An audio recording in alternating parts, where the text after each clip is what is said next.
This conference will now be recorded.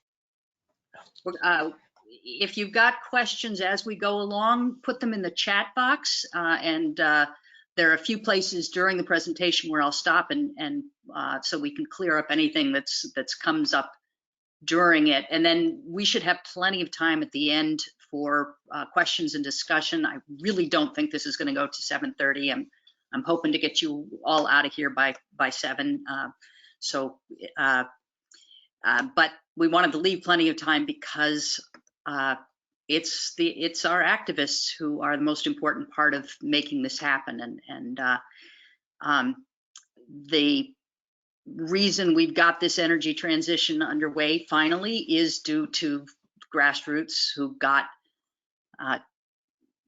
a progressive legislature elected and stayed on the job to make sure that those legislators followed through with the things that we wanted them to do. So this is really a tribute to our members and other grassroots activists that we are being able to do this. It's great. All right. The bills we're going to cover, these are the ones, there were a lot of good bills passed. And if you're curious, I have a rundown of many of them on my blog, powerforthepeopleva.com. But I'm going to focus on just these 4. We didn't get everything we wanted, and some of the bills that we pushed for didn't make it. We try to think of that as job security. There will always be a need for us in Virginia. All right, the first up is the RGGI bill. The effect of this bill is that Virginia will join the Regional Greenhouse Gas Initiative, RGGI for short, which is a market-based approach to lowering carbon emissions from power plants through an auction process. The RGGI bill requires all Virginia power plants, including those owned by the co-ops, so this is not just Dominion and Appalachian Power,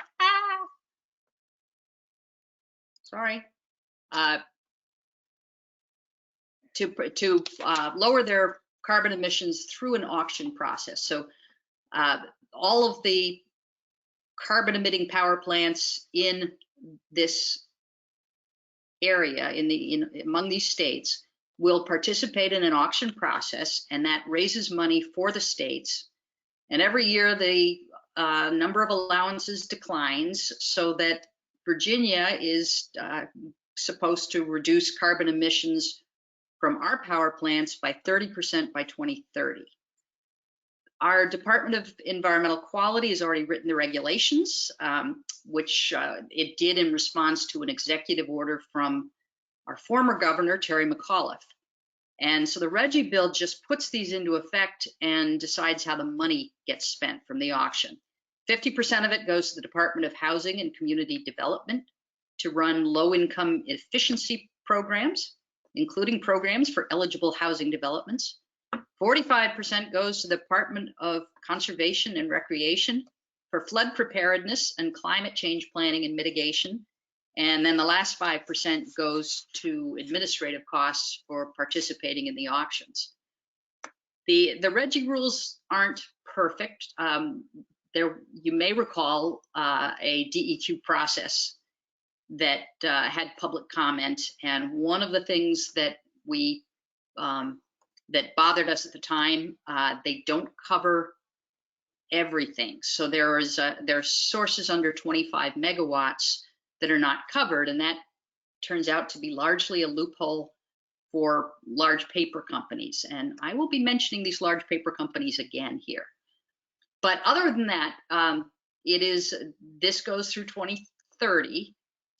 And then we get to the Virginia Clean Economy Act, and that essentially keeps the carbon emissions reductions going after 2030 all the way to 2050.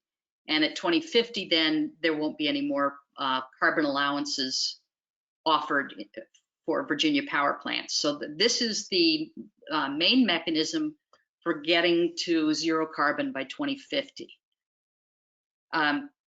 It'll still use that same system of auction allowances and declining emissions.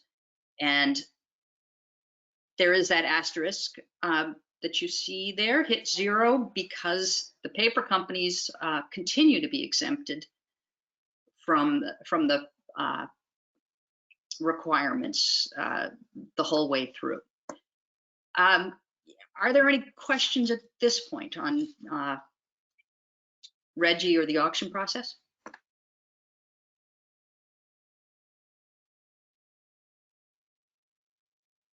I'm not seeing any in the chat box.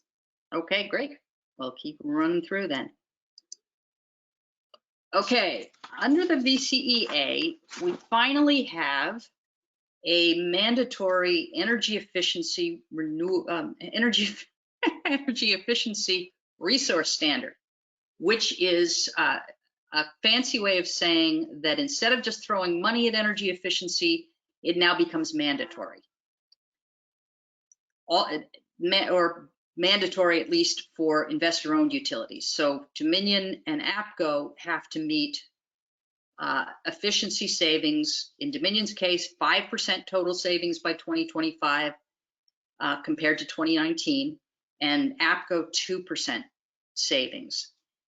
Until now, we've in the previous iteration of the energy law, the Grid Transformation Act, had the utilities basically throwing something like $1 billion at energy efficiency, but there was no requirement that the programs actually work. This time it says the programs have to work, and there's some teeth to that. If they don't achieve their efficiency savings, they can't come back and say, well, we need more fossil fuel plants. There is a little bit of pressure here to make sure that they actually follow through. 15% of their spending must go to programs benefiting low-income, elderly, or disabled individuals or veterans. The spending is in addition to the spending on energy efficiency that's under RGGI, so this is additive. And after 2025, the savings are supposed to continue, although at that point, the State Corporation Commission is the one to set the new targets, and that's a bit of a gamble. The FCC has not been a great friend to energy efficiency in the past. So in the next 5 years, either the FCC learns to love efficiency or the governor appoints new commissioners who understand its value. And if neither of those happens, the legislature might need to step in again. Ivan? Yeah. Let's go back to the preceding slide. Either there was a delay in the sending or whatever. I got a couple questions that related to the VCEA. So Dick Ball asked, where is PA? I assume he's asking about Pennsylvania in the process. Maybe we want to go back one more slide. Okay. Yeah, Pennsylvania here is a blank. Pennsylvania now has a Democratic governor who has been talking about joining RGGI by executive order. I'm not aware of that's happened. If any of you happen to know, you might put that in the chat box. That would be a really important addition, because Pennsylvania, like New Jersey, Maryland, Delaware, and Virginia, is part of the PJM Regional Transmission Organization. So they're part of our grid, and having Pennsylvania join would give more heft to RGGI. Another question comes up of who conducts the auction. So there is it's called RGGI Inc. It's an organization that actually runs the auctions.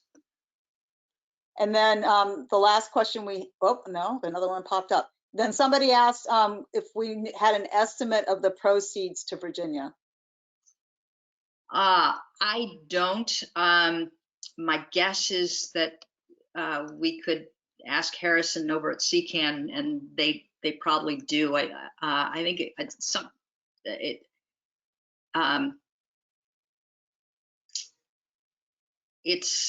I think it's over 100 million to start, but I'm getting a little. I shouldn't be even guessing at this point. So Great. we can do a follow-up on that. Yeah. And then Bob Shippey put a note in here saying, I suspect he's relating to Pennsylvania. It has happened, but the legislature is trying to get it reversed unsuccessfully so far. Oh, and then Dick says, yes, and Pennsylvania has been the biggest importer of power to Virginia. Okay. Okay. We can go on. So getting Pennsylvania in. Thank you, Dick and Bob. Getting Pennsylvania into RGGI would be great. But yeah, they're in the same situation we were in last year. Last year, when Virginia tried to join RGGI, the Republican General Assembly stopped it. So Pennsylvania's in the same situation with a Democratic governor and a Republican legislature. Should we go on? Yes, please. Okay. All right. The second thing that happens under the Clean Economy Act is that we start ramping up renewable energy and storage. And there's three ways it does it. The General Assembly wants renewable energy development so much that it uses three different tools at once to get them. We have a renewable portfolio standard, which tells utilities to meet a percentage of their load with renewables. We have language telling the SEC that the General Assembly has decided renewable energy is in the public interest. And then we have a mandate to build renewable energy facilities here in Virginia. And all of these apply only to Dominion and Appalachian Power. This is kind of an unusual approach. Most states, their RPS laws don't mandate construction of projects. They let the utilities figure out for themselves how they're going to meet it. But if you want the economic development that comes with renewable energy, then it really makes sense to ensure the projects are built in the state. There's a little bit of some fine print here. The Clean Economy Act doesn't actually require that the projects the utilities build be used to meet the RPS, and that's kind of one of the details of how an RPS works that I'll explain a little more depth here, but it's worth keeping an eye on because there will be a lot of solar coming online, but it may go to corporations or it gets sold out of state and won't necessarily be part of our RPS.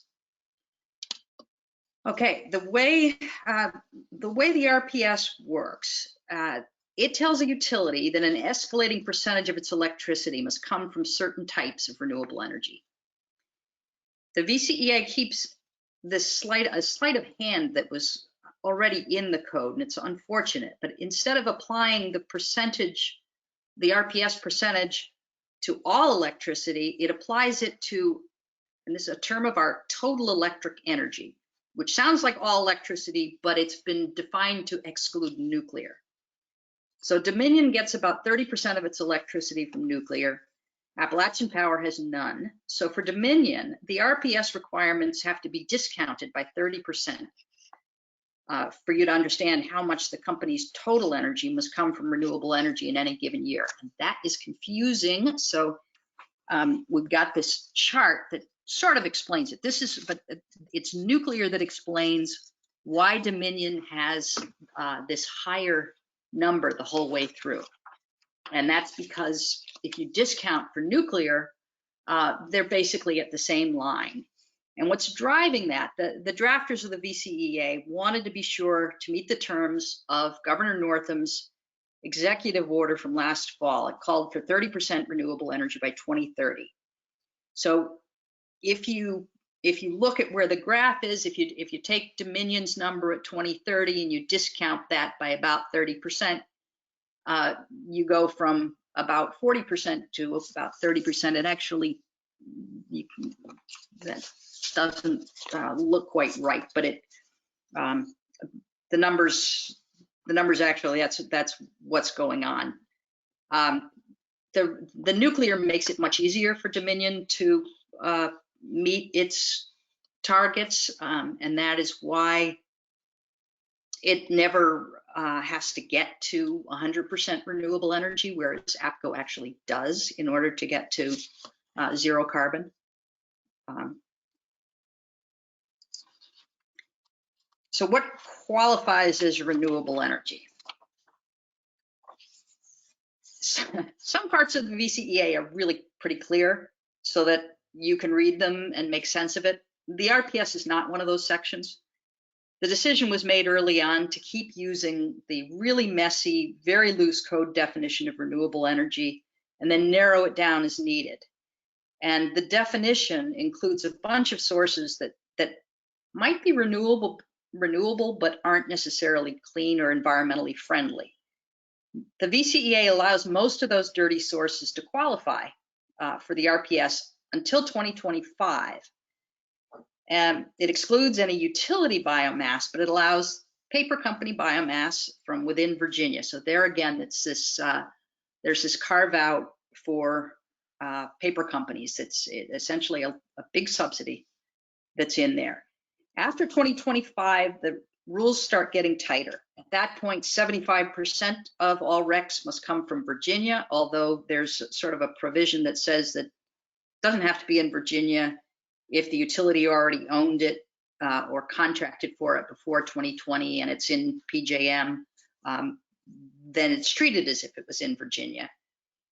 The wind, solar, offshore wind in Virginia or PJM count, that again from our regional grid, some hydro counts, waste to energy or landfill gas in Virginia, but not outside, and if it was in operation before 2020. So new landfill gas, new waste to energy wouldn't count.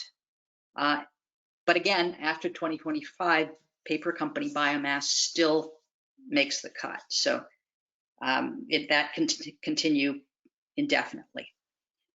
The way a utility shows it's meeting its targets under the RPS is through the use of renewable energy certificates.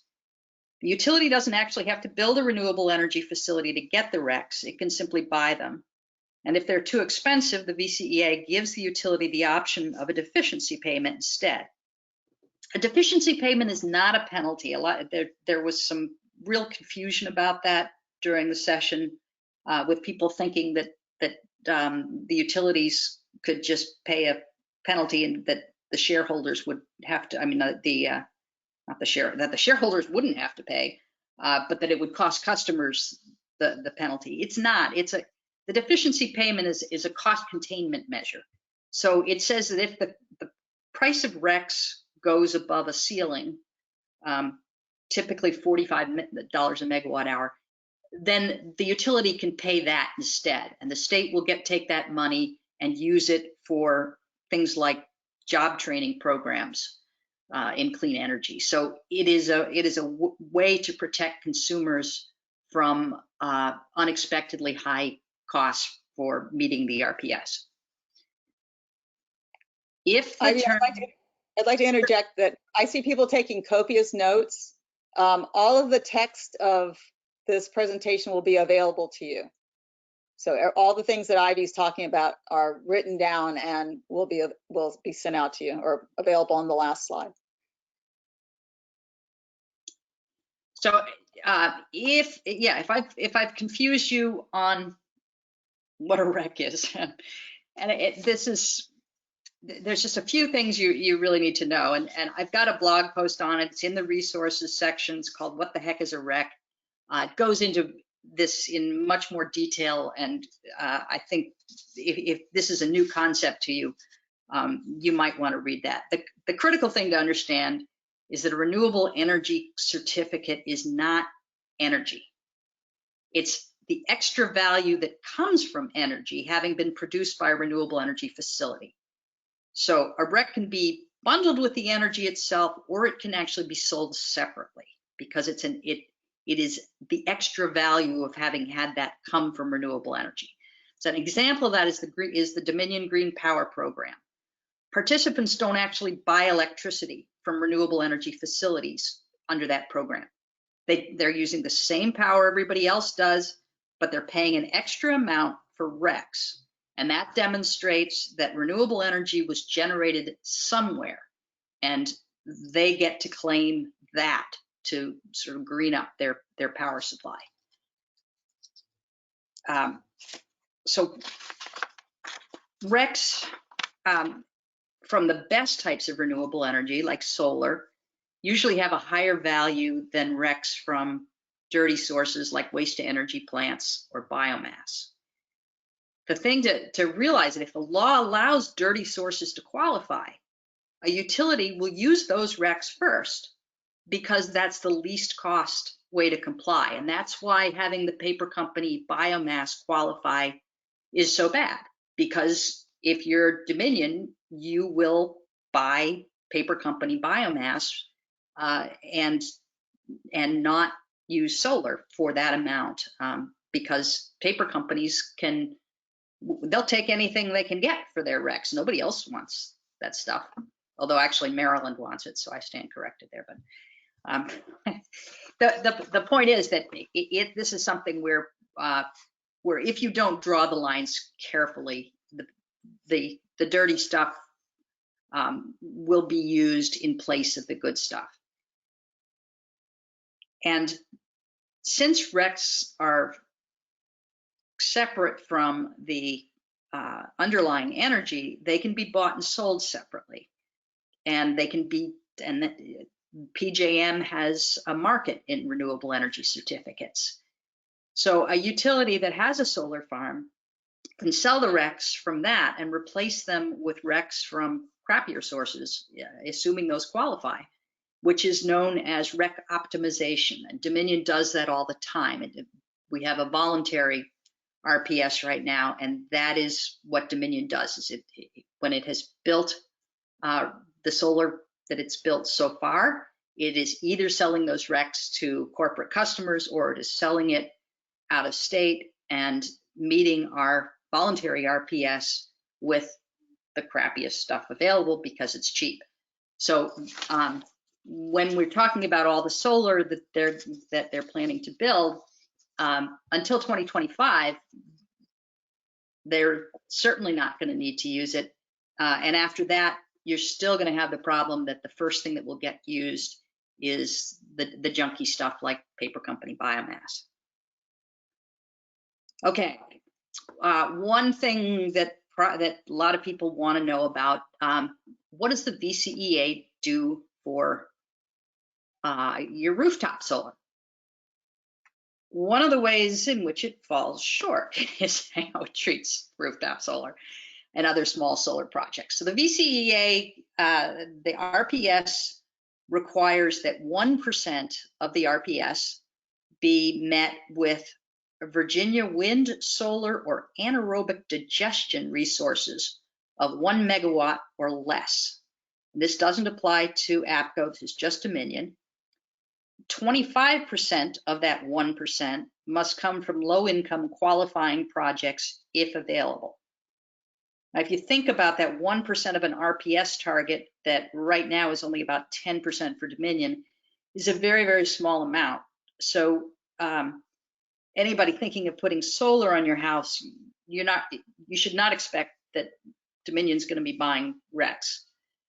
And there's another reason homeowners shouldn't get excited. Anaerobic digestion translates as pig waste. You may recall that Dominion announced a partnership with Smithfield, I think last fall, to collect the methane emitted from pig waste. Dominion can burn that methane and use those RECs to meet this small DG carve out. And this was the original VCEA draft, did a lot more for distributed generation. This was one of the areas where it really fell short, and that was too bad. I'm going to stop again in case any questions about RECs have come up.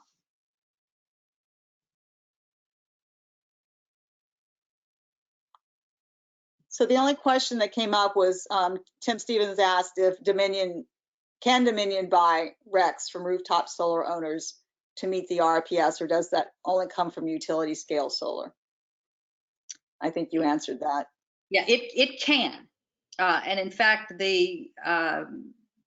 among the 10 among the kinds of solar that the General Assembly wants to see is some small scale solar. And so it's for the utilities to build and own themselves, basically.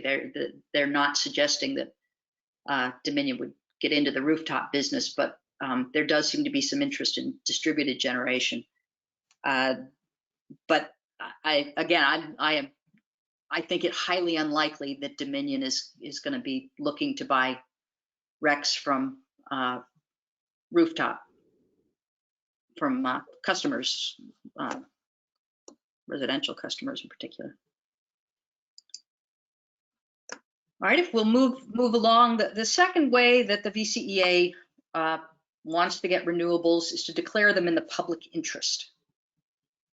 That is a signal to the State Corporation Commission that it should approve projects if they meet certain requirements. It takes authority away from the SCC to decide the public interest question for itself. And so what's in the public interest is 16,100 megawatts of utility solar and onshore wind. And that includes up to 100 megawatts of rooftop solar projects over 50 kilowatts. So that's assuming that Dominion puts some projects on, I don't know, corporate, if it's over 50 kilowatts, it's going to be commercial. It's leaving room for Dominion to make some deals with commercial customers, it sounds like. And 35% of that has to be developed by third parties. So that is that was something very important to the solar industry here, and that not everything be built by Dominion. And that is both a way to ensure these independent companies get business, but also it's a kind of a cost protection measure, is that if they have to source 35% from other companies, that kind of shows you what the true cost is. So it serves the ratepayers that way. In addition to the solar and onshore wind, the VCEA calls for 5,200 megawatts of offshore wind by 2034. And that includes construction by Dominion of 2,500 to 3,000 megawatts. There's a cost cap and competitive procurement requirements. They have to commence construction by 2024 or have a plan to be in service by 2028. So there are these conditions before the SCC would have to approve it, but the SCC has to approve it if they meet these conditions. And now, so the VCEA is saying 5,200 megawatts of offshore wind, and Dominion's only got about half that in its projects. So the rest is likely to come from another project, we think most likely the Kitty Hawk wind energy area in North Carolina. So there is another project underway that is just across the border. There's no real border on federal waters. It's all federal waters. But that project, it would feed into the grid in Virginia Beach. So it becomes just as available to us as the Dominion wind farm. And so that's where we're expecting the rest of that number to come from. Finally, the third way the VCEA wants to get renewables is telling utilities to just go out and buy them or procure them. So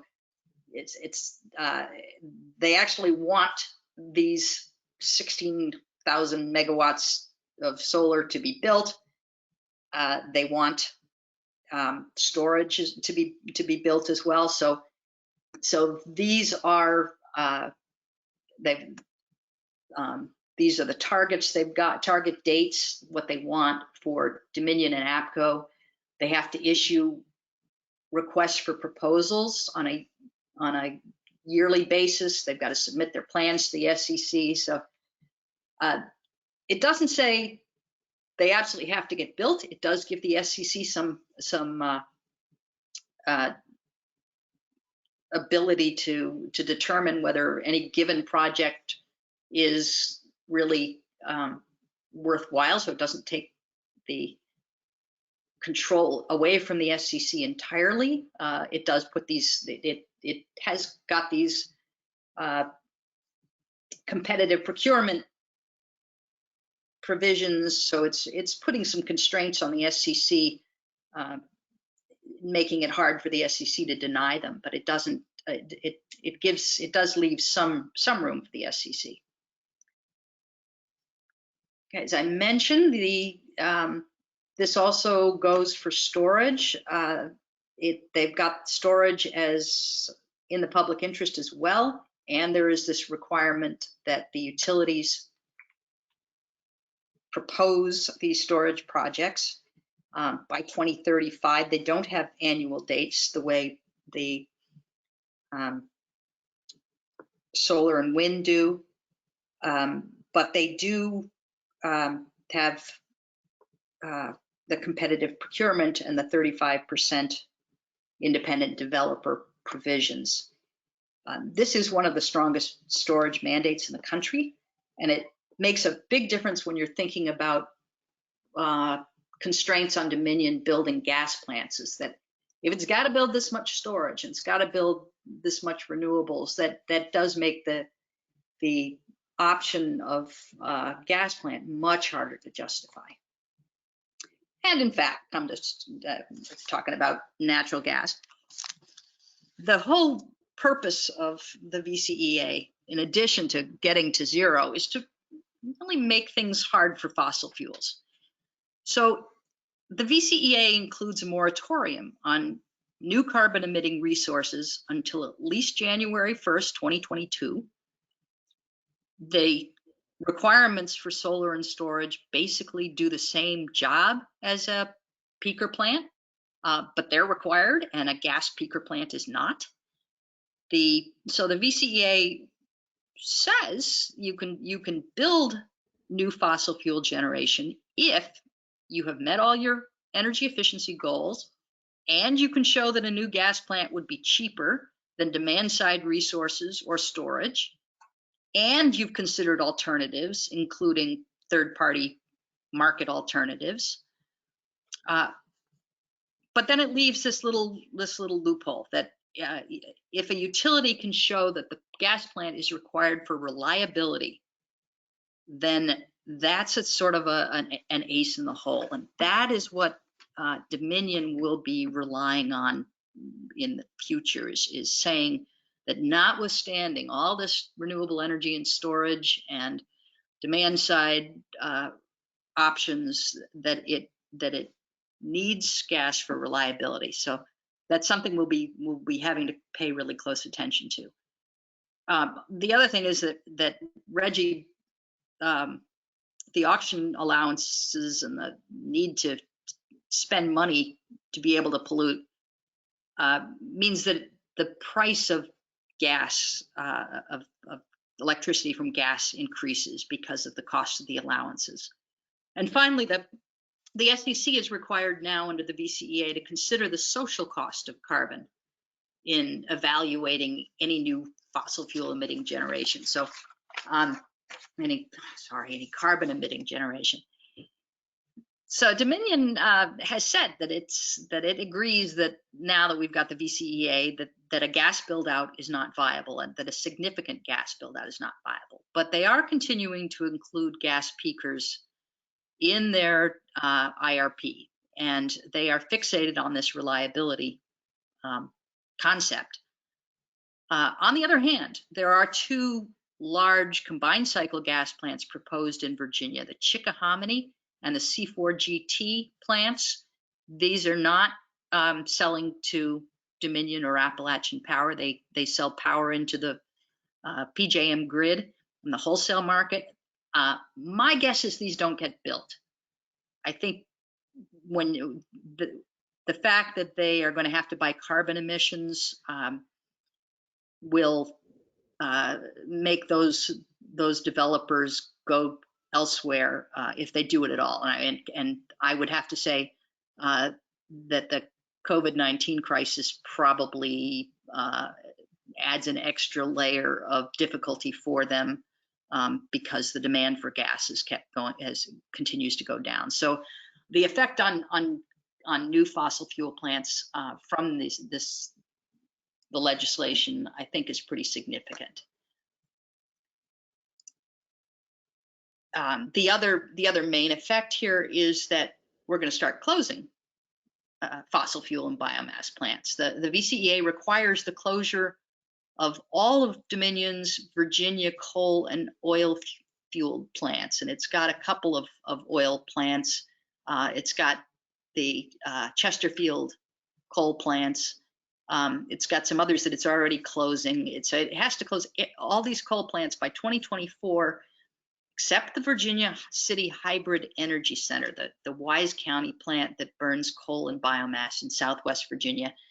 That was originally included in the VCEA and got excluded at the end. Our feeling is that this plant was a huge boondoggle to start with. We don't think it's going to hang in there till 2045, but it is exempted from the VCEA.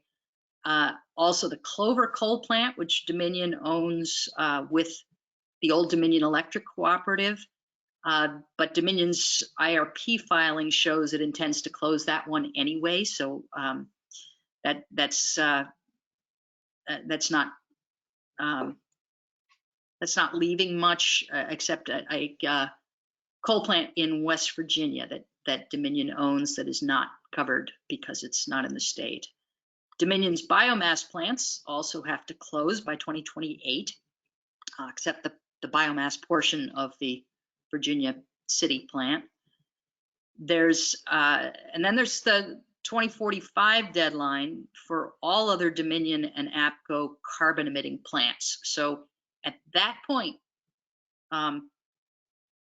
they've got to close the rest of the coal plants, the gas plants. If it emits carbon, it's done. And then there's a 2050 statewide deadline, no carbon allowances for any carbon emitting generation over 25 megawatts. So that includes the co-ops and the munis, but not the paper companies. Seems like another good place to stop and see if there's any questions. So Ivy, there was one clarification question relative to the storage. Can you go back to that slide? Yeah. So the question was, you mean megawatt hours, not megawatts? Nope. Okay. They've got it as megawatts. I don't know how many megawatt hours of storage that indicates. I have to admit, I'm not a storage expert. And then there's a question, as I understand it, with the cost of storage today to provide backup on low wind and low solar days, the cost would be much higher than having a fossil plant as backup. So there's little incentive to build huge storage facilities. Is this correct? Less and less so. We're finding, so the kind of the gas plants that serve peak demand in the same way that storage does are the combustion turbines, the peaker plants, and they don't run very much and they aren't as efficient. So what storage is displacing is these peaker plants, and other states utilities have done analyses that have shown that solar plus storage is in fact more economic than building a peaker plant. So this is going to be something we will be arguing at the SCC in the IRP proceeding, is that instead of the peaker plants, even on just an economic basis, Dominion should be looking at solar plus storage. Okay, and then there's a question about what can we do to make sure that Chickahominy and C4GT don't get built? So there is a permit. We have been engaged in two different ways. That the Chickahominy plant needs a water withdrawal permit from the Potomac aquifer for cooling water. I think we have a really good argument that they shouldn't get it. The C4GT is probably going away. It's been delayed and delayed and delayed, and they've indicated that things are a little up in the air. So I'm hoping that one goes away just from the pure economics of it at this point. I'm not sure there's much more we can do on the C4GT. We've been opposing the pipeline project that would provide it with gas, but I think it goes away on its own. Okay, and then Bob answered Mary's question, so you guys can see the answer to why were the paper mills excluded. I have an adage that says if it doesn't make sense, it's either politics or marketing. In this case, it was politics. And then John Ward answered Gregory's question about batteries and nuclear. And then there's a statement here, SCC header improvement project, hearing the last 2 days stop the pipeline that feeds C4GT. Yeah, that's the pipeline that was, so yeah, the pipeline was supposed to serve the C4GT, and now the C4GT is likely to go away, and they still want to build the pipeline. Go figure. Yeah. So and Wanda puts in a location here where you can send comments in. So thank you for that. Ah, good. Yeah. That's what I have. Right. Keep going. Keep going. Okay. Rooftop. All right. So I'm not going to spend a lot of time on rooftop solar because we have a separate webinar next week on solar freedom. Same bat time, same bat channel. I will just mention that the VCEA and the solar freedom bills overlap, and one of the critical provisions here in both of them involves lifting a cap on third-party power purchase agreements and making them available to more customers. And the PPAs let a customer go solar with no upfront cost, paying just for the electricity. So these are really important tools for local governments, schools, and nonprofits. So this is not about any requirements, but it's about empowering customers to put solar on their own property. And there's already, there had been a cap of 50 megawatts in Dominion territory that already was reached. And Fairfax County alone has about 40 megawatts of projects lined up. So, and I think there's schools in 13 counties or something now that have solar. So we see this as a really growing part of it, and something we expect to see more now that we're removing all these barriers. Then there are these other barriers to customer solar that we're going to cover next week. I think that the significant one to note here is that the net metering cap, which had been at 1% of a utility's total peak load, has now gone up to 6%. So we've got a lot of running room now for customer solar to increase using net metering, which is the only incentive we have, but it's a pretty good one. It means that solar pays for itself on a rooftop, and so our hope is that rooftop solar and other forms of distributed generation become an important part of the energy transition, even though they don't get incentivized under the RPS, and we didn't get some of the other monetary incentives we would have liked. And if we can get the RPS juiced up a little bit next year, maybe we'll get more rooftop solar. Okay, we're calling this to the stars and beyond because there are a few other pieces of the energy transition to mention that kind of expand the scope. Under the VCEA, the Secretaries of Natural Resources, Commerce and Trade, and the SCC must report to the General Assembly by January 1, 2022 on recommendations of how to achieve 100% carbon-free electric generation by 2045 at least cost for ratepayers. So that adds into the planning, the co-ops and the munis, and puts the focus on 2045. And this now it brings the administration's thinking into how to move the VCEA along, and it may respond to some of what the utilities would otherwise like to do. That we may get some additional legislation out of that. And then there's the SB 94 and HB 714, which is deals with the Commonwealth energy policy.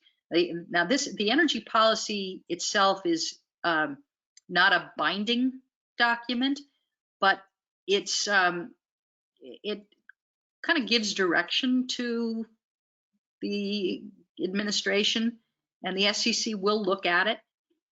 This bill sets a goal of 100% carbon-free electricity by 2040, so moving that date up, and net zero greenhouse gas emissions economy-wide by 2045. So that not only moves the 2050 date to 2045, but then means economy-wide. So it specifically mentions transportation, industrial, agricultural, buildings, and infrastructure.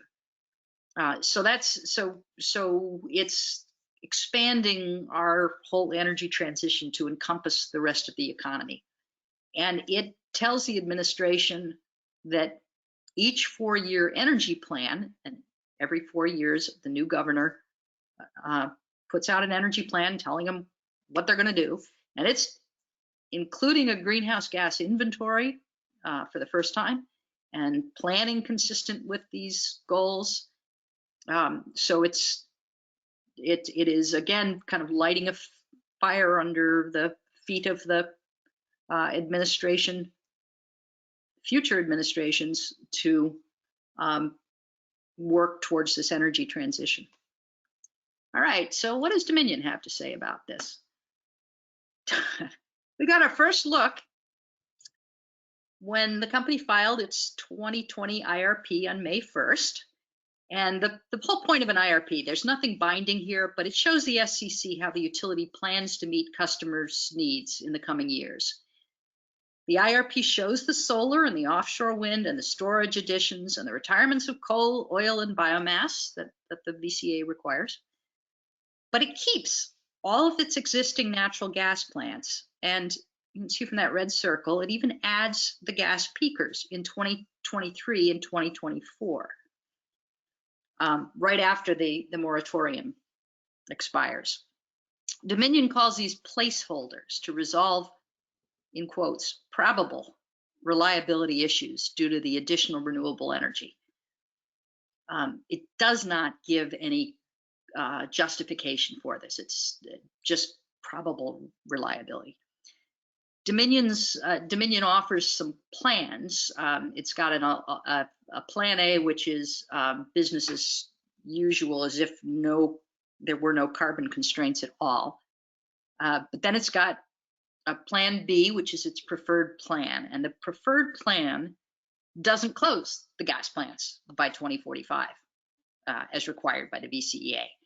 So Dominion says, if it closes these gas plants, it will have to import electricity from outside the state, and that electricity will likely come partly from fossil fuel plants, so it would be cheaper and have the same effect just to keep its gas plants running. So basically, thumb its nose at the VCEA, let's not do that.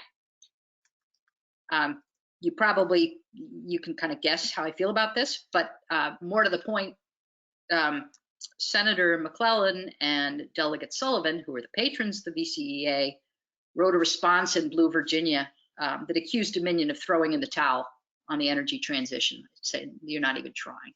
And I think that's right.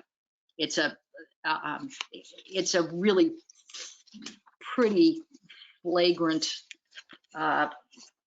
pitch to keep on gas, and I think driven probably by the Atlantic Coast Pipeline and the need to make sure there's still gas plants that they can say need their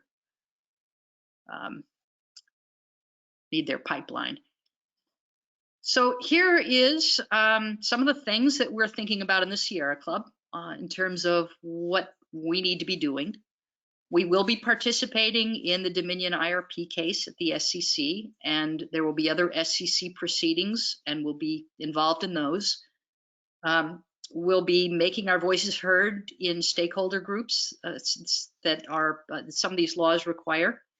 We'll be talking to legislators over the summer about what's going on and what we want to see. And our legislative committee will reconvene in the fall to work on fixing some of the problems that we've seen already. And then we're going to be working beyond the electric sector on things like building codes, transportation, other pieces of the energy transition.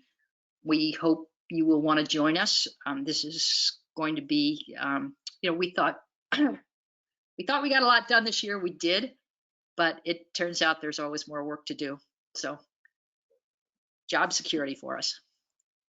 And I am going to, shall I keep the screen there, or I think we could, oh, wait a second. Here we go. Right. Resources. You're going to get the resources so separately, but if there's something you really want to look at, it's right there.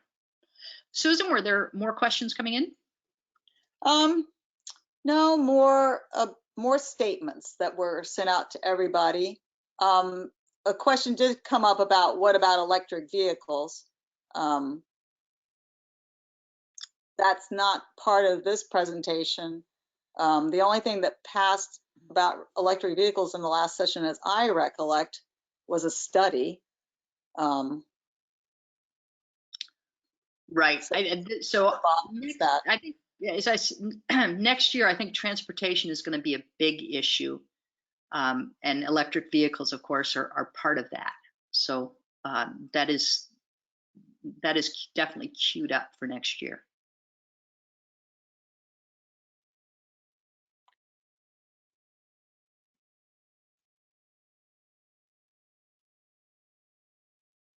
How about energy efficiency and RGGI money for energy? How will the energy efficiency and RGGI money for energy efficiency get distributed to low-income community projects? I don't know. So that's coming from the Department of Housing and Community Development, and I don't know what their process is for choosing those projects. Let's see. Oh, Ivy, somebody wants to hear about your solar sheep. Aha, my favorite subject. That is something we're working on as a way to make. One of the problems with this huge solar build out is it takes a lot of land, and a lot of rural communities are skeptical of all of this solar coming. And one of the ways that I think we make solar more welcome in rural communities and increase its value to society is by combining solar with pollinator meadows, which can serve our pollinator population and help farmers that way. And the other is using sheep as the mowers for the solar farm. And you can do both, in fact. And it turns out that sheep are a less expensive lawn mowing force than human lawn mowers. And so it saves money for the owner of the solar farm, as well as looking really cute and providing that co-benefit. And so, in fact, I have actually, I have joined the American Solar Grazing Association. There is such a thing. And I've contacted Dominion to ask, do we need to do anything to encourage you to do this? Or I think they share the same concern about the sheer land value, the sheer land area, and the need to make communities happy. So they're interested in this topic as well. And it's that you know, they're putting out these RFPs for solar, and the question is really, can they put a requirement in there that developers offer co-benefits like pollinators or sheep, and so we're looking forward to figuring that out so we can get more solar sheep. So let's see.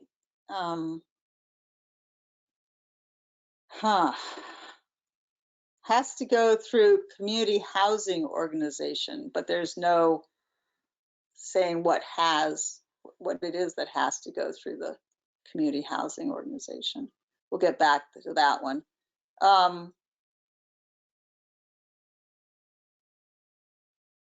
Natalie says, I heard from PEC that the current design standards required by Virginia preclude agricultural use of the land.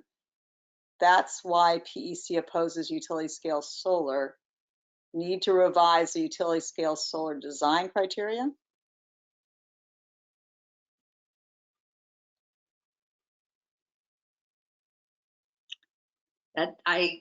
That's news to me. Okay. And then John asked, we're back to the community housing organization. Low income energy efficiency projects have to go through community housing organization. So, but, oh, and then Nathan wants to know if your lovely sheep are going to be emitting methane. No, Ivy's sheep do not emit. Yes, but not as much as cows. So. And lawnmowers aren't too nice either. So there you go. Three-stroke engines are nasty. Any other questions?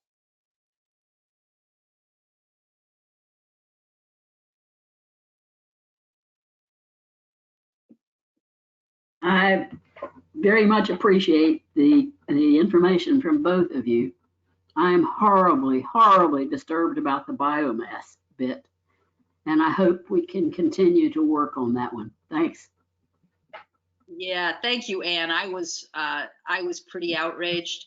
It's interesting that, you know, why are paper companies even at the table in these negotiations? And as Susan says, it's political power. We got their number though, and I think we're going to be making a lot of noise this year about this. It is inexcusable. My calculations are this is at least $10 million a year, coming right out of customer pockets, going to these multinational paper corporations. So Tim sent a note, and unfortunately it went private, but it's not really just for me. It said Delegate Keem had a bill to decouple Dominion's grid transportation versus generation. It didn't pass. Oh, transport versus generation. It didn't pass, but what are the chances next session? Would VCA have to be significantly modified? Read that first part again, please. Yeah, see, now that one's screwed up. It's now slid off the screen, so I can't get it. Tim, can you look at it? Can you see it? Oh, here we go. No, I got it. Delegate Keem had a bill to decouple Dominion's grid. So transportation versus generation of electricity. Yeah, break up. What are the chances in next session? I'll tell you, that IRP is going to give new impetus behind that legislation. People are going to be mad as hops at Dominion just thumbing its nose at the legislature. So that is an obvious answer. Is if Dominion's not going to do it because they're so wedded to gas, you know, let's break up the monopoly, and then the gas is no longer the ACP can no longer influence them. I think, you know, that's not something Sierra Club has supported so far, but I think a lot of people are going to be feeling that is the only answer. So I would not be surprised if there's a renewed push for that and a lot more support. Oh, let's see. Oh, and Glenn asked that we give the URLs, but you're going to get this whole slide set as a PDF. And so you'll be able to get the links to these to the acronym decoder, to the slides, all of that is going to be, you'll be able to just type those in from the PDF.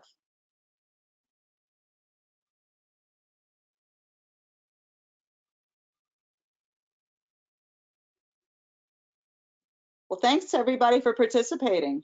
This is great. This is the most technical of the 3 presentations. The other 2 will be a bit lighter, but informative and drill down in more detail. So I think you'll enjoy those as well.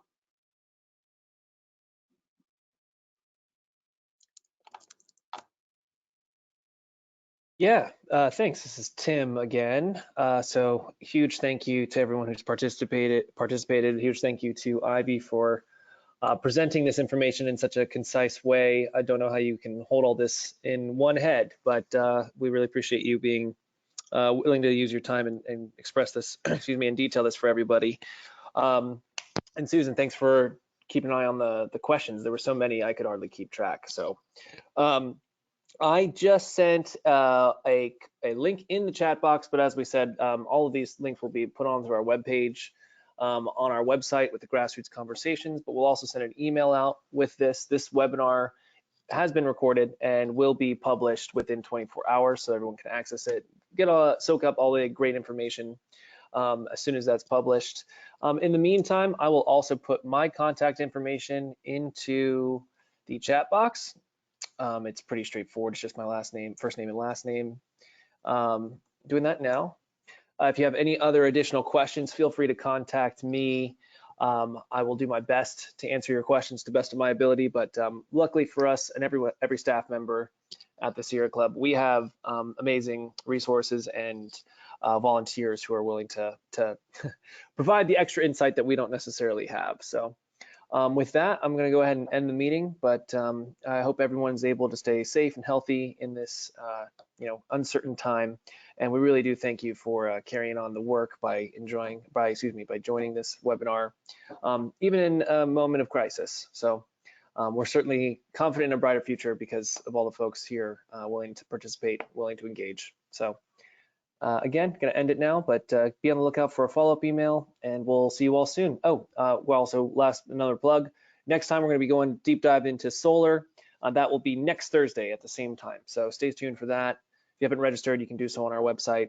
You should also have gotten an email, and it'll be plugged in the email that we send to you shortly.